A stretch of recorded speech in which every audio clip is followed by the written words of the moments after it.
라디오 생활법률, 법률에 있어서는 이보다 더 영민할 수 없다. 김영민 변호사님과 함께합니다. 안녕하세요. 네, 안녕하세요. 반갑습니다. 네, 신학기가 시작된 지 어느 정도 좀 지나긴 했지만 이때쯤 되면은 이제 학부모로서는 점점 불안해지는 부분이 하나 있습니다. 네. 학교 폭력. 그렇죠. 네. 내 아이가 가해자가 될 수도 있고 피해자가 될 수도 있고 여러 가지 면에서 조금 부모 입장에서는 어떻게 될까 이렇게 좀 궁금증이 있는데 오늘 한번 제대로 알아보도록 할게요. 네. 자, 학교 폭력. 네. 예, 법률적으로는 또 어떻게 정의가 되어 있을까요? 요즘 범위가 너무 넓어졌어요. 네. 학교 폭력이 예전에는 뭐 때리거나 이렇게 한 신체적 폭력, 물리적인 폭력만 이제 학교 폭력으로 봤는데 요즘은 이게 형태가 다양해져서 네. 뭐 집단 따돌림이라든지 언어 폭력, 또 성폭력, 네. 뭐 강요행위 등 형태가 아주 다양해졌습니다. 핸드폰 쪽에서도 그런 예. 사이버적으로도 너무 많더라고요. 예, 그렇습니다. 그죠? 예. 자, 그러다 보니까 이제 사각지대에서 벌어지는 그런 학교 폭력들이 너무 많아서 이제 네. 부모님들이 걱정이 많은데요. 자, 그러면은 일단은 이런 학교 폭력이 이제 피해자가 됐습니다. 네. 예. 그럼 뭐부터 이제 어떻게 하면 될까요? 예, 일단 학교 폭력을 당했다고 이제 아이가 뭐 그렇게 이야기를 하거나 뭐 보통 부모님들은 특히 어머니들은 아이 상태를 보면은 뭐 좀 이상한 걸 낌새 말이 느낄 없어지고요. 수 있지 않습니까? 좀, 예. 우울하고 학교 가기 싫어하고 예. 그런다 하더라고요. 예. 그러면은 빨리 담임 선생님이나 그 학교에 있는 학교 폭력 전담 선생님에게 알리는 것이 좋습니다. 예. 학교별로 요즘에는 위클래스라고 네, 상담하는 그게 그렇죠. 잘 예. 돼 있어서 예. 그쪽 도움을 또 받을 예. 수가 있겠군요. 학교 자체에 학교 폭력 전담 기구가 있어서 그 학교 폭력 그 사안 조사라는 걸 하게 되어 있습니다. 네네. 일종의 뭐 어른들로 치면은 수사 과정으로 보면 되는데요. 그렇죠. 일단은 예. 당사자들한테 서로 얘기를 또 그렇죠. 물어봐야 예. 되고 상황이 어떻게 되는지 물어봐야 예. 되고. 그 가해 학생, 피해 학생을 불러서 당시 실제 어떤 일이 있었는지, 또 목격한 학생이 있다면 목격한 학생도 부르고 CCTV, 요즘 학교에도 CCTV 같은 게 있지 않습니까? 있죠. 예.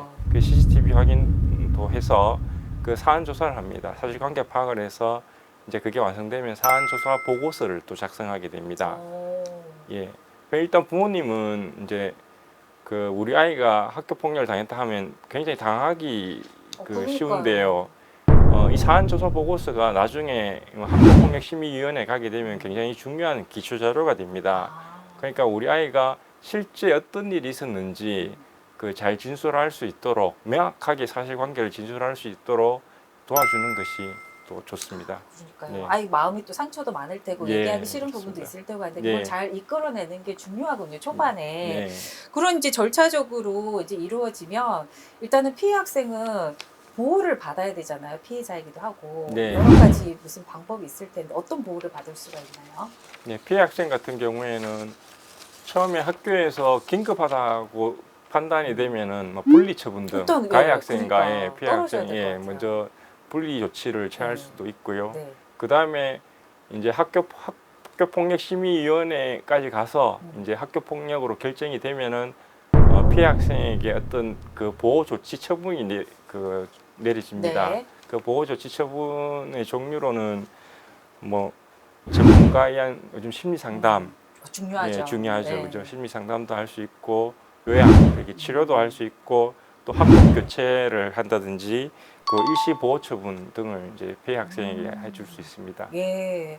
그리고 지난번에 또 수능 때 수능 치러 갔는데 네. 학교 폭력 피해자 가해자가 한 교실에서 시험을 치는 아, 일이 벌어져서 예. 굉장히 그 당시에도 이슈가 됐던 예. 경우가 있었거든요. 예. 저는 또 갑자기 또 그게 또 떠오르네요. 아, 예. 그렇죠.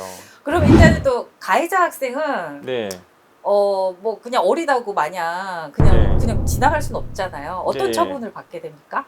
예, 그리고 아까 전에 이제 사안 조사가 끝나게 되면 그 학교에서 교육지원청에 있는 학교폭력심의위원회에 이제 보냅니다. 네. 그러면 학교폭력심의위원회는 이제 학부모위원하고 각 분야의 전문가들로 구성되어 있는데요. 네.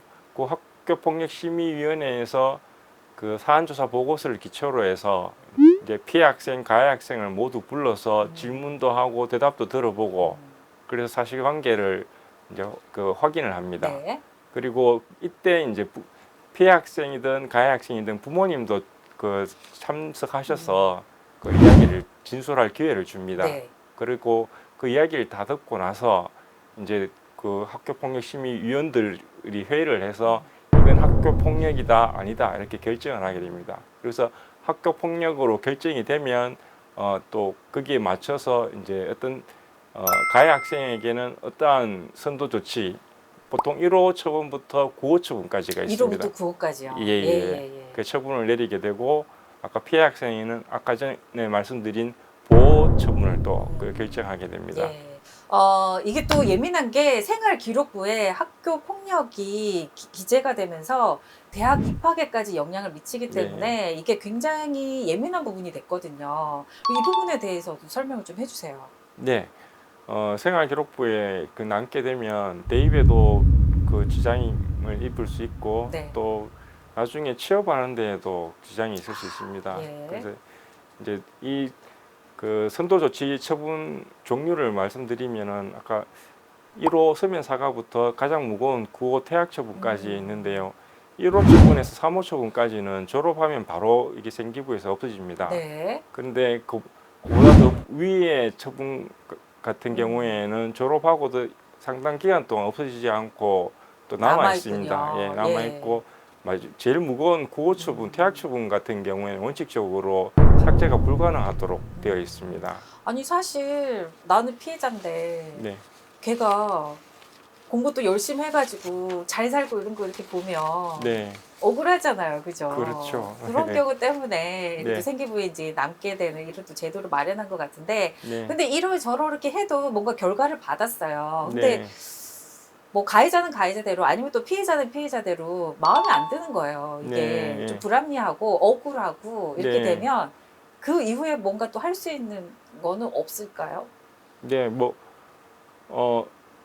아주 심한 경우에는 예를 들어 범죄 행위까지 해당한다 하면 형사 고소를 해서 그 수사도 받게 하고 형사 처벌도 받게 할 수도 있고요. 그리고 민사적으로 그 손해배상도 청구할 수 있습니다. 네. 부모님이 이제 아이에 대한 관리 감독 의무를 소홀히 했다고 해서 그것도 일종의 불법 행위에 해당합니다. 네네. 그래서 민사적으로 손해배상 청구도 할 수 있습니다. 음. 그리고 처분 자체가 좀 불합리하다고 생각될 수도 그럴 있지 수도 않습니까? 있죠. 예. 피해 학생 같은 경우에는 나는 진짜 죽도록 맞았는데 이 정도 처분밖에 안 해. 끝나는 거예요. 예. 억울해요. 예. 또 한편 이제 반대로 생각하면 가해 학생 같은 경우에 나는 장난이야 나 그냥 생각하고 옆에 예. 있었는데 예, 너무 심한 가해자로 너무 심한 됐다. 처벌을 받았다. 예. 예. 그랬을 경우에는 이제 그 학폭위에서 내린 처분에 대해서 이제 교육청에 행정 심판을 청구할 수 있습니다. 아. 예.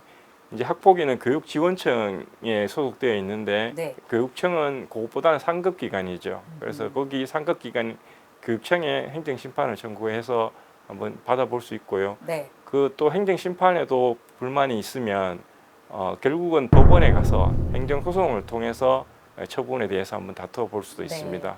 변호사님은 학창 시절에 모범생이셨으니까 이런 뭐 네. 주먹 다짐 싸우거나 이런 일은 없으셨나요? 네.